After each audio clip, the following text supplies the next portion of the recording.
Shalom Bapak Ibu Saudara-saudara, Kamis 28 Mei 2020. Bacaan Alkitab terambil dari 1 Raja-Raja pertama sampai kedua, Mazmur 37, 71, 94. Devosi yang akan kita eksposisi adalah Mazmur 37. Ini adalah Mazmur terkenal. Di sana kita mendapatkan misalnya ayat 23, Tuhan menetapkan langkah-langkah orang yang hidupnya berkenan kepadanya dan seterusnya. Di luar dari banyak ayat yang indah yang sebentar akan kita renungkan, Mazmur ini memang adalah Mazmur secara sastra sangat luar biasa. Mazmur ini juga mengikuti pola akrostik di mana 1-3 ayat dimulai dengan satu huruf awal mengikuti abjad Ibrani. Bapak Ibu, abjad Ibrani menurut kalangan Yahudi tertentu, kita sebut mereka sebagai kalangan Kabalah, mereka percaya bahwa huruf Ibrani itu adalah diturunkan dari Tuhan dan setiap huruf mewakili sebuah simbol-simbol tertentu berupa kata benda atau sebuah kata kerja yang digambarkan dari setiap huruf sehingga setiap huruf sebenarnya mempunyai arti. Sebagai contoh, saya akan langsung aja masuk pada eksposisinya. Ayat pertama sampai yang kedua dimulai dengan huruf Alef, yaitu huruf pertama di dalam bahasa Ibrani. Nah, ayat pertama sampai kedua dikatakan demikian, jangan marah kepada orang yang berbuat jahat, jangan iri hati kepada orang yang berbuat curang, sebab mereka segera lisut seperti rumput dan layu seperti tumbuh-tumbuhan hijau. Huruf Alef ini di dalam bahasa Ibrani, kalangan Kabalah menjadi simbol sebagai binatang sapi korban. Jadi ketika mereka membaca ayat yang pertama kedua tentang orang fasik yang jaya, ya jangan iri pada mereka yang berbuat curang. Dalam pikiran mereka, oh ini sebenarnya cuma sapi korban. Mereka suatu ketika akan dibantai dan kemudian akan mati. Jadi sebuah gambar yang indah dari Daud. Setiap beberapa ayat yang ada digambarkan dengan sebuah huruf yang menjadi sebuah simbol dari kebenaran tertentu. Lanjutnya adalah ayat yang ketiga sampai yang keempat. Dikatakan, percayalah kepada Tuhan dan lakukanlah yang baik, diamlah di negeri dan berlakulah setia, bergembiralah karena Tuhan, maka ia akan memberikan kepadamu apa yang diinginkan hatimu. Huruf pertama dari ayat 3 dan 4 ini adalah Bet, ya, huruf B, huruf kedua dari abjad Ibrani, yang artinya adalah rumah kediaman. Jadi rupanya Daud ini mengatakan, tinggallah tenang di dalam rumah kediaman Allah, percayalah kepada Dia, lakukan yang baik, berdiamlah dengan setia, dan sukacita saja sama Tuhan.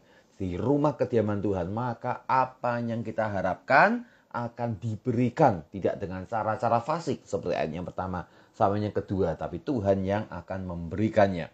Contoh yang lain adalah pada ayat yang kelima sampai yang keenam dikatakan serahkanlah hidupmu kepada Tuhan.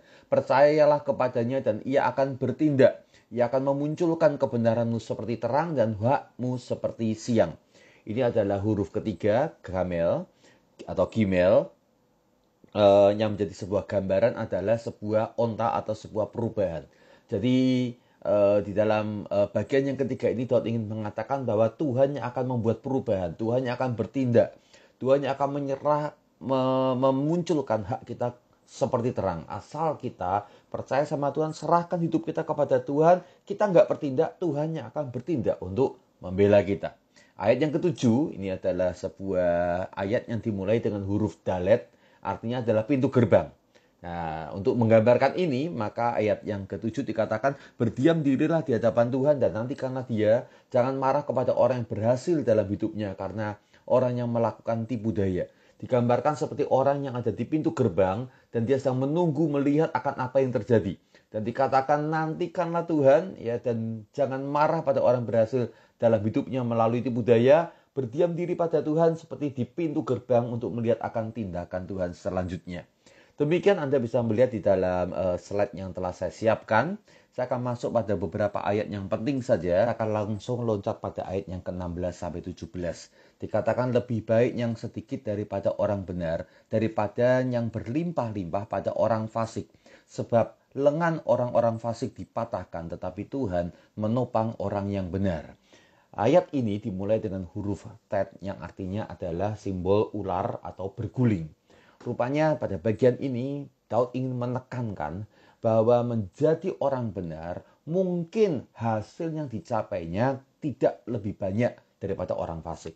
Tapi lebih baik hasil yang sedikit, prosesnya benar. Karena Tuhan yang akan menopang membela. Daripada hasilnya banyak, namun prosesnya penuh dengan kecurangan dan tipu daya. Karena Tuhan akan mematahkan kekuatan daripada orang yang fasik ini.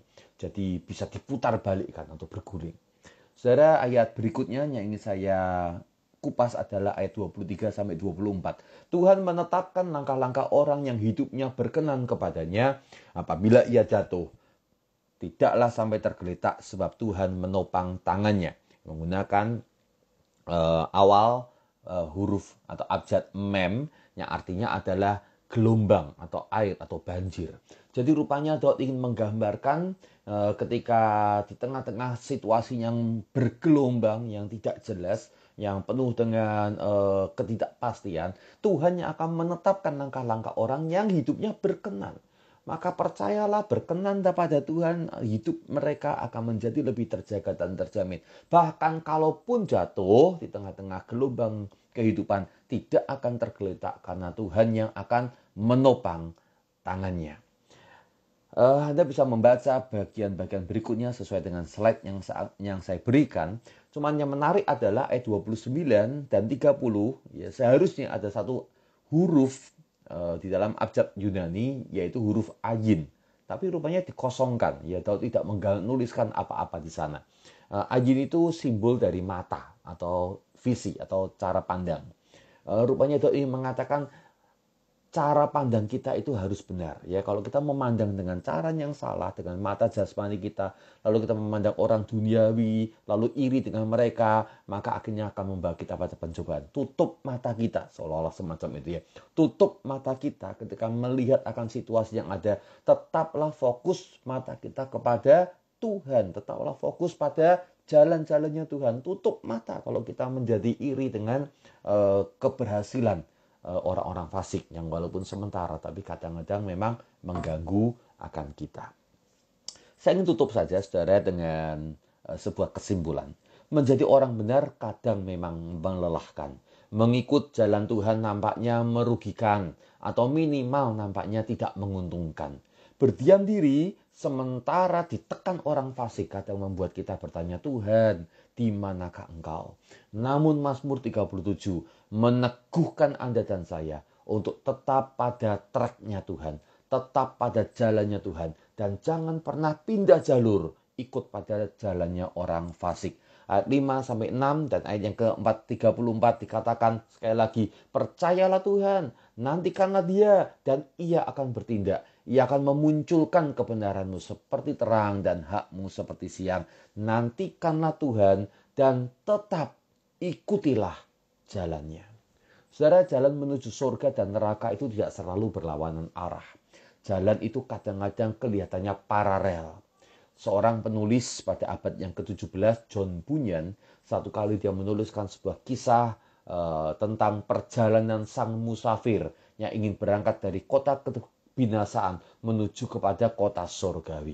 Nah, di dalam perjalanan ia mendapatkan bahwa rupanya dia berjalan beriringan dengan banyak rombongan, ya orang-orang banyak yang kelihatannya pada jalan yang sama, tetapi sebenarnya adalah jalan yang ujungnya berbeda. Jadi satu jalan di atas, satu jalan di bawah. Mereka kelihatannya, wah masih jalannya sama-sama lurus kok. Ya lalu kemudian orang-orang banyak mengatakan, ikut kami aja, ikut kami aja.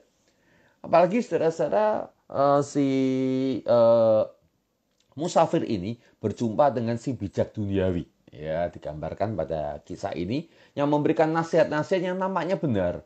Jadi pada akhirnya singkat cerita sang musafir ikut pada rombongan mereka, ya tapi ternyata memang benar. Jalan orang fasik ini banyak malapetaka dan celaka menuju kepada kebinasaan. Bersyukur sang musafir pada akhirnya mendapatkan kesempatan untuk kembali pada jalan yang menuju kepada kota surga. Dan ternyata benar, jalan kepada kota surga tampaknya banyak masalah. Tapi ada tangan Tuhan yang terus menopang, anugerah yang selalu tersedia. Sehingga jalannya makin lama makin cemerlang sampai berjumpa dengan Tuhan Yesus yang menjadi kekasih hati kita semuanya.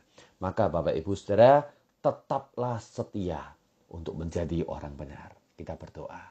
Kami datang kepada Engkau Tuhan dengan memandang kepada Engkau. Kami tutup mata kami terhadap jalan orang fasik, terhadap keberuntungan orang fasik. Kami mau fokus pada kemuliaan Tuhan, fokus pada jalan-jalannya Tuhan, percaya akan perlindungan Tuhan, percaya akan pembelaan Tuhan, percaya Engkau akan memunculkan kebenaran seperti terang, percaya Engkau akan memberikan hak kami seperti siang. Maka Tuhan berkati kami di tengah-tengah situasi yang ada. Tidak mudah tergoda dengan cara-cara duniawi. Tapi kami tetap berpegang pada firman Tuhan.